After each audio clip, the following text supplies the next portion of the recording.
Often racing. Great start, even line with Excel Train, Super Session from out wide, both jumping quickly, burning through Sir Dream-A-Lot and also hunted forward Sunny Session. He's kicking up hard, Harvey on the inside, and he's keen to lead with Sunny Honey. Pondmaster dropped behind those, just in front of Kalima. On the outside, 6-inch heels, getting back into the field, Maletti Air, Timeless Gem, and last of all, the Calabrese. They race along past the 700, Sunny Honey burnt through and took over, leads the way from Super Session. A length and a half to Dream-A-Lot. Back on the rails, Kalima from Excel Train, stranded 3 deep. In behind them, Pondmaster. They've gone very, very slickly here. On the rails, the Calabrese. 6-inch heels saved up behind those. Still well off them, Maletti Air. And out the back last is Timeless Gem. Sunny Honey turns for home. Kicks away from Super Session at the 300. He opened up and he led by 3. Sunny Honey. Sir Dream-A-Lot is in pursuit. Harvey goes for the Shillelagh. Sunny Honey's the leader. Sir Dream-A-Lot down the outside, the Calabrese, and Maletti Air charging home, the Calabrese. It hit the front from Maletti Air, the Calabrese first up. The Calabrese won from the fast finishing Maletti Air. Sir Dream-A-Lot third,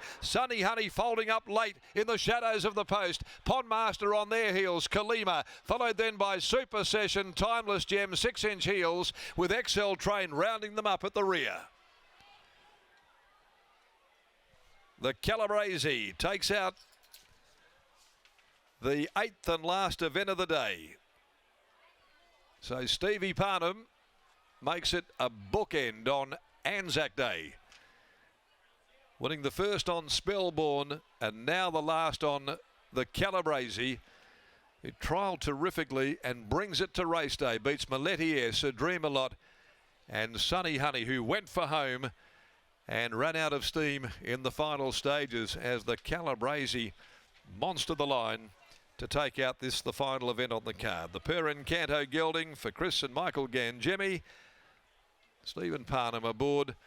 He was held up waiting for the run. He had to get off the back of Sir Dream-A-Lot. When he got through, he certainly did dash at them as Maletti Air came to the outside and again finishing on, but finding one a little too better at the end of the day. In 1:10.47, 35.12 the last 600 metres and 3/4 a length. Those margins owned by Ganjimmy Thoroughbreds, Mercon Racing, S&G Thoroughbreds, Dick Wade, K Gartrell, RP Gartrell. It's win 4 from 12 for the Calabrese and delivers an emphatic first up victory, beating 7 Maletti Air by Nakoni. Trained by Luke Fernie, written by Willie Pike. And 4 Sir Dream-A-Lot by A-Lot from Dreaming a Dream, trained by Josh Crispin, written by Brad Parnham.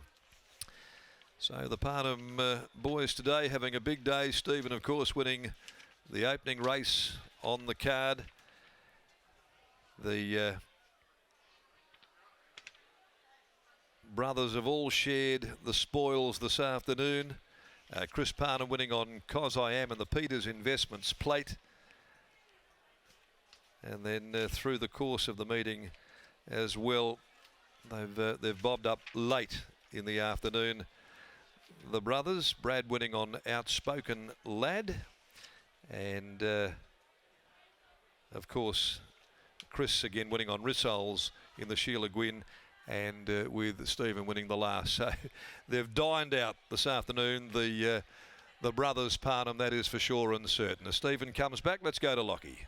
Thanks, Darren. It's been a day for Kaz, Carolyn Parnham, the mother of the 3 boys, but I'm now joined by Chris Ganjimmy. Chris, congratulations on the victory. I suspect that this is a really satisfying one to see this horse at his best.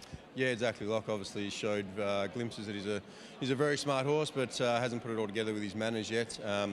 Yeah, hopefully that's the start of a big prep, and hopefully he can make his way through all the way to Open Company. He was going to be a good thing beat if he didn't get out at the 200-metre mark, but when he did, that turn of foot, that was explosive. Yeah, we've seen that a lot in his track work and in a couple of his runs, so it was no surprise when he got out after having a fairly soft run the first half. He was always going to be hard to hold out. How would you view his racing manners now in comparison to, say, 12 to 18 months ago? Yeah, a lot better. He's been compared to a horse like Notorious One, who we kind of knew from day one he was never going to be the full package.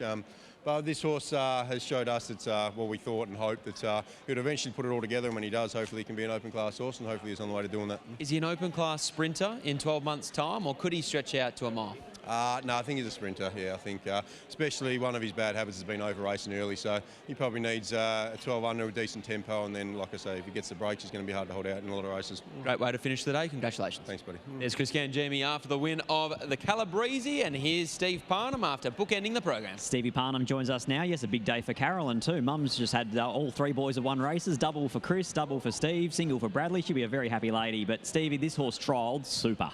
He certainly did, Scott. Been doing the track work on him, and he's a quirky animal.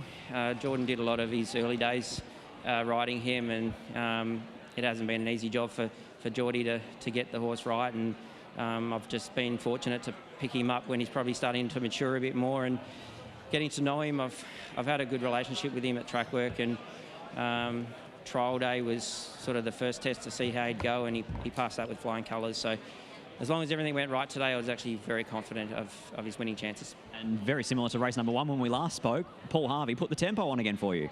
Yeah, that horse went forward and led the other day over 14 though, but I still suspected it to go forward. I couldn't worry about other runners, just the way this horse is. You have to just get him to settle and let him find his way into the race. He's got a really good turn of foot, and if he can do it that way, he's going to be hard to beat in most races. The way that he attacked the line just then, he looks like one of those horses that as you raise the bar, you get a more genuine tempo in races. He's just going to keep getting better. Yeah, like, honestly, the way he works, I would have thought, he wouldn't be able to place in a listed race, and he's going into the race today. So, yeah, he's still got a little bit of way to work there with his manners, but I think one day he'll get there. Happy days. Thank you. There's Stevie Parnham. He bookends the program, bringing up a double, this time combining with Chris and Michael Ganjimmy and the Calabrese. Clearly a horse that has a terrific motor that the Ganjimmy boys have had to be patient with to see, but they have seen it here this afternoon. That rounds out a fun day of Anzac Day racing here at Ascot.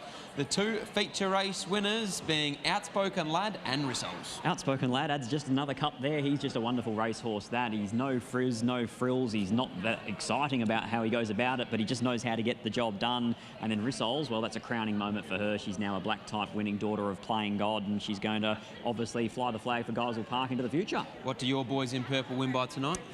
45, 46. Gee, you're brave. Poor Carlton supporters. The other performance of note that we should mention before we go, Scotty, is the ride of Holly Watson out in Thunderbird Uni Queen. We don't often speak about rides like that, but she just rated that horse to absolute perfection. And while we're on the topic of that horse as well, she wasn't here today, but for Casey Hunter, her first win as a trainer here at the Metros on a Saturday. A wonderful job with a horse that had lost her way for a while. She's a 7-year-old now, and to think only 5 starts ago she won at Kojonup. And I know you, if I said where's Kojonup, you'd say I have no idea. And on that note, we'll say goodnight from Ascot. It has been a wonderful day of racing on Racing WA TV and racing.com. It's goodnight from Scotty and I.